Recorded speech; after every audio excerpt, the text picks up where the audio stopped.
Hi everyone, comic book reviewer here, this time doing another film review, and this one is on Miraculous World Tokyo Stellar Force.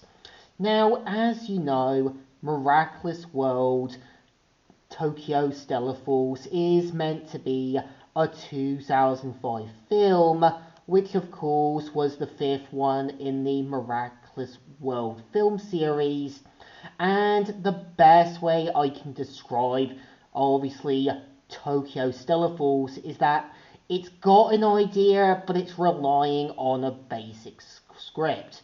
And the premise of the film is meant to have Kagami asking Marinette to accompany her to Tokyo to help with the team, the Stellar Force. And you can definitely tell right away, as soon as Marinette goes into Tokyo, she's fascinated with the culture, she's amazed with the things around her, and slowly learns more about Kagami's Japanese roots. And I do give them credit in showing how Marinette has to see that the Stellar Force is completely different from her team back in Paris. She knows it's not her place to give them orders or anything, and knows that they aren't exactly like Cat Noir and the others. And you get a sense Kagami is trying to fix things between, obviously, Cosmo and one of her other friends, Mickey.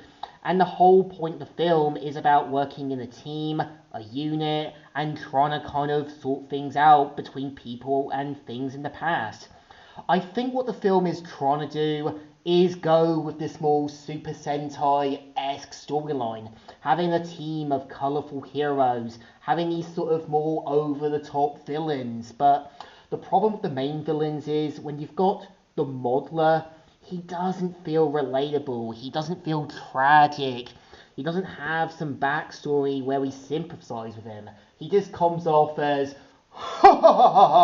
evil.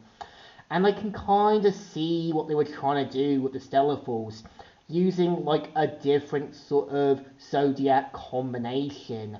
But it would have been nice to have seen things like animals, something like dinosaurs or so. And I think that's what made Super Sentai creative.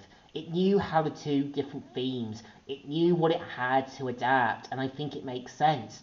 And when you've got Marinette and Kagami entering Tokyo and going with a more anime-esque feel, it feels like it captures that root of anime, being cartoony, zany, overboard, and so forth. A lot of animes have done this, like Sailor Moon, Cowboy Bebop, also like Gundam Seed, also like, say, the Transformers Headmaster cartoons. It had a bit of this cartoony, zany stuff, but it knew what it had to work with. And I think what the film is trying to do is set up this whole Tokyo Stellar Force sort of TV show, but this has made me left a little concerned. It makes me worried how they're going to pull it off, because when you've got multiple characters as a team all at once, it is going to be trying to balance so much going on and trying to kind of find ways to fit the characters in.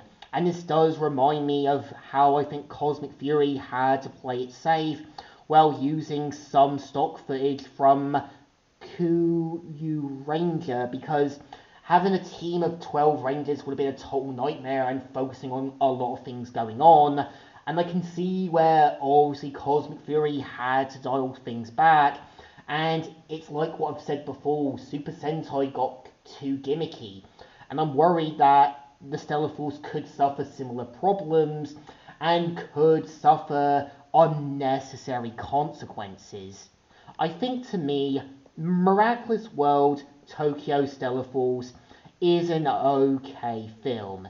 It's not the best, not the greatest, but it's got its moments where it is trying to fit this anime-esque, overboard, cartoony, over-the-top stuff that we've seen with some animes before.